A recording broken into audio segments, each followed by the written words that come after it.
They say the path to truth is long, winding, filled with teachings, trials, and time. But Ramana whispered something else, a question, a flame, a doorway hidden in plain sight. Who am I?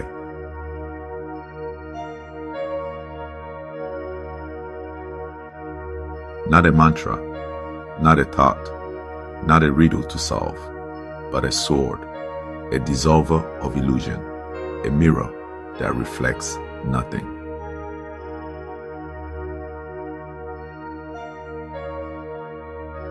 You think you are this name, this story, this skin-bound flicker of memory. But look closer. Every thought of I arises and fades. Every role you play dissolves in sleep. Where is the self that remains?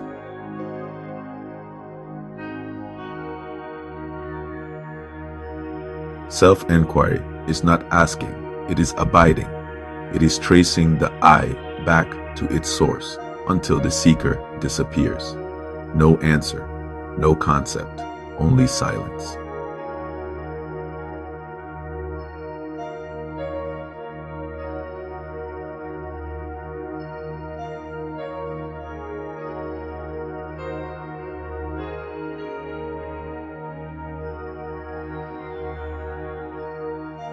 When the ego dies, what remains is not a better self, but the absence of self. Pure awareness, unborn, unbound, ever present.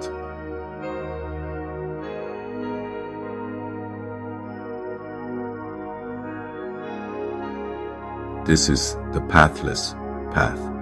No steps, no striving, only the falling away of what you are not, until what you are is all that remains.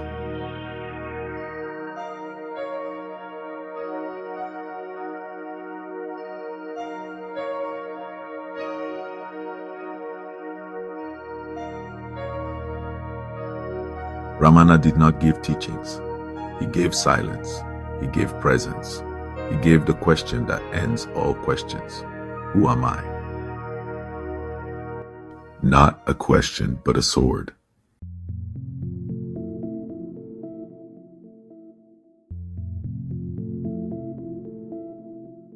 It whispers your name, it wears your face, it walks as you, but it is not you. The ego, a phantom, a flicker, a shadow pretending to be the light.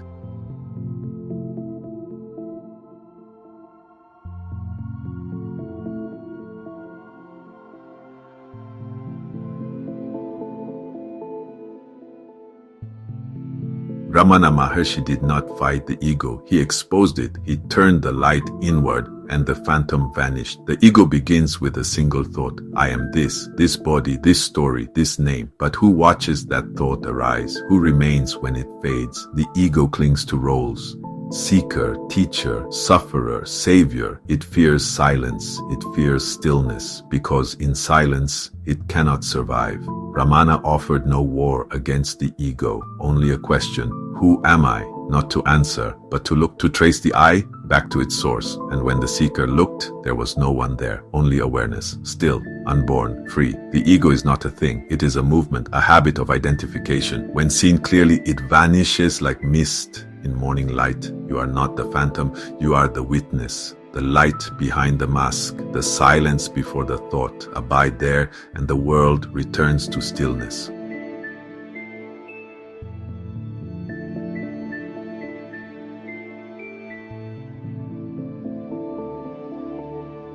The ego is a ghost, but you are the mountain.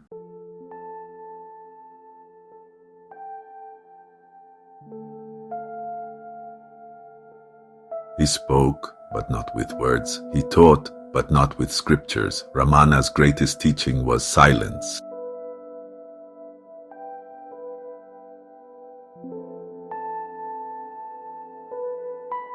In his presence, questions dissolved. Doubt faded, the mind grew quiet, and something deeper began to listen. Truth does not shout, it does not argue, it does not explain, it waits, it watches, it is. Ramana's silence was not absence, it was fullness, a transmission beyond thought, where words belong to to the mind, but the self is beyond mind. To speak of it is to veil it. To name it is to lose it. So Ramana pointed, not with fingers but with stillness. In his gaze, the ego trembled. In his silence, the seeker vanished. What remained was the self, unborn, unbound, unspoken.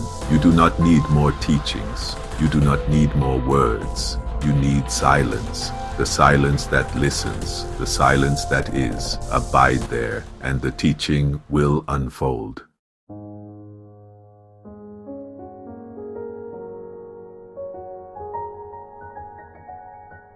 It does not move, it does not speak, yet it calls the soul home. Arunachala, the mountain that speaks in silence.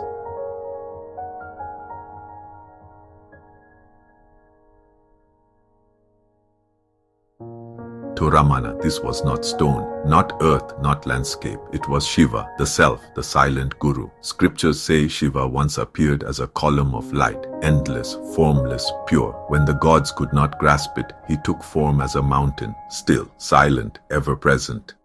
That mountain is Arunachala. At 16, Ramana died to the ego, and the self led him here. No map, no teacher, only the pull of presence. He never left, because the mountain was not a place, it was the self made visible.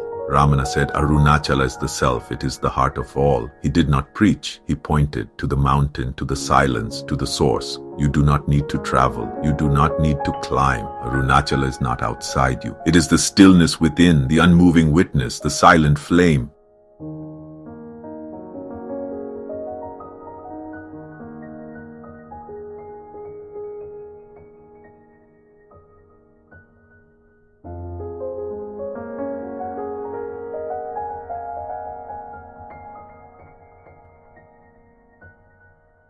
The mountain speaks, not in words, but in presence. Listen, and you will remember what you never truly forgot.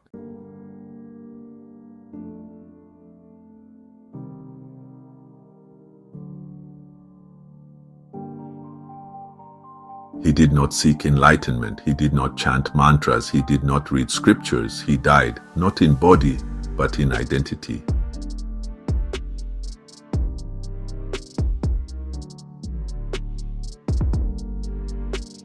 One day, death came, not as an end, but as a question. What dies? He watched the body stiffen. He felt the breath fade. He saw the mind tremble, but something remained. He realized, I am not this body. I am not this thought. I am not this name. I am that which watches, that which never began. That which cannot end, the I that clings, the I that fears, the I that seeks, died, and in its absence the self stood revealed, silent, radiant, unmoved. Ramana did not become enlightened. He remembered. He did not transcend the world. He saw through it. He did not escape the I. He watched it vanish. You do not need to die in body. You need to die in illusion. Let the false I fall. Let the seeker dissolve. Let the witness remain.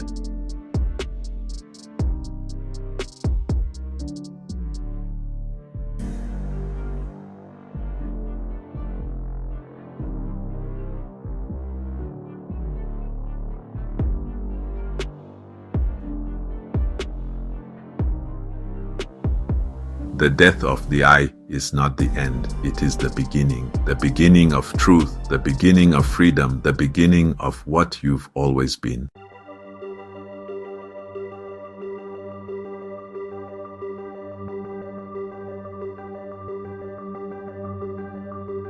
You are not the storm. You are the sky. You are not the thought. You are the space in which it arises. You are awareness, and the invitation is to abide.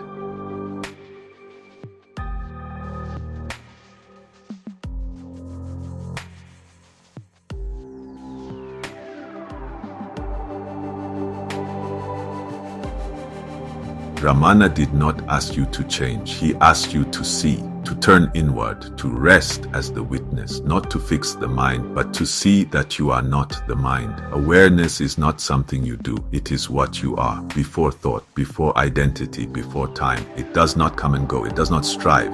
It simply is. The seeker looks outward. The awakened turn within. They rest in the I am, not as a thought, but as being itself. This is not escape. It is return. Return to the source. Return to the heart. To abide is not to cling. It is to rest, to allow, to be. No effort, no resistance, just presence. When you abide as awareness, the search ends, the seeker dissolves, and what remains is peace without cause, joy without object, love without other. You are not becoming. You are being. You are not the wave. You are the ocean. Abide as that, and the illusion of separation will fade.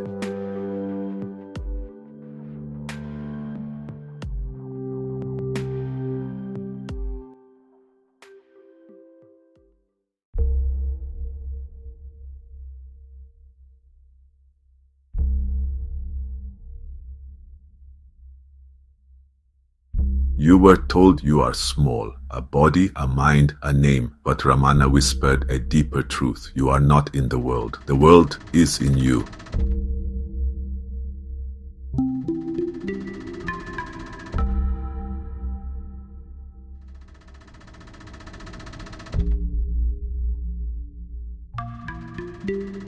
The senses say, I see the world. But who is the seer? Where does the world appear? In your awareness, in the screen of consciousness, in the light of the self. The ego says, I am here, the world is out there. But this is a dream, a mirage, a play of appearances. When you turn inward, the boundary dissolves, and what remains is unity. Ramana said, the world is nothing but a thought. When the I thought ceases, the world disappears. This is not denial, it is revelation. The world is not outside you, it is a projection of the mind, a ripple in the still ocean of awareness. When you abide as awareness, the world returns to silence, not because it ends, but because it is seen through. You are not a fragment. You are the whole.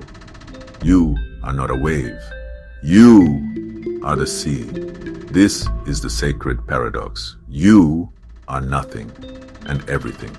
The mountain, the sky, the silence, the seer, all arise in you, all dissolve in you, all are you.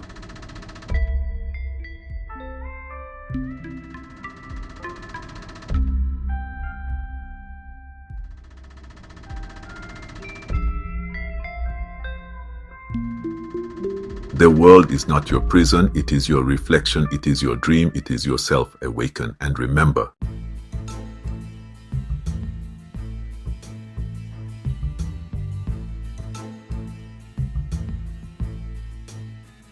truth, unfiltered, presence, embodied.